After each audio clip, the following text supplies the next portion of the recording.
So what I've got here is a Mizuno first baseman's mitt. It's an MPC F15 model. These gloves were popular in the early 2000s to mid 2000 teens or so. This glove here is still in pretty good condition, except for some of the laces where it looked like kind of gnawed on. I don't know if a dog got a hold of it or a weed eater, one of the two. But either way, this glove was due for a tune-up, so I'm going to get the old laces out. I'll give it a good cleaning condition, and then I'll get some fresh laces in there, get it feeling good again. Now, the first baseman's mitt as a piece of sports equipment has always been a very fascinating thing to me. The design of the first baseman's mitt, it's made to do a variety of different things. Of course, its chief purpose and foremost design is to be able to swallow up any kind of ball that's thrown across the infield to the first baseman. He's got to pick balls out of the dirt. He's got to catch balls that maybe have a sink action or a tailing action coming across the diamond.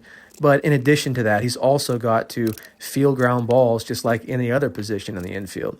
And he's got to pick balls out of the dirt. He's got to swipe and tag runners. He's got to receive throw behinds from the catcher, or even catch pop-ups or foul balls in foul territory. So the first baseman's mitt is a fascinating design, and it shows you, and it's very designed and purpose, that the first base position is not a throwaway position. You know, kind of the stereotype is that you have your big slugger, your lumberjack type guy who can't really move and play shortstop or third base, so you just stick him at first. But that's kind of a false stereotype, at least to what playing first base should be like or ought to be like.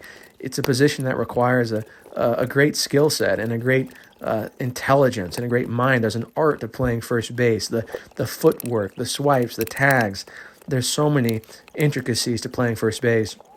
And I always thought that Albert Pujols was one of the best first basemen I ever saw play the game defensively. Of course, we know he's one of the greatest hitters of all time, but I think he's one of the most elite first basemen defensively all time as well. He did win 2 Gold Gloves, one in 06 and 2010, and in those seasons he had 6 errors and then 4 errors in 2010.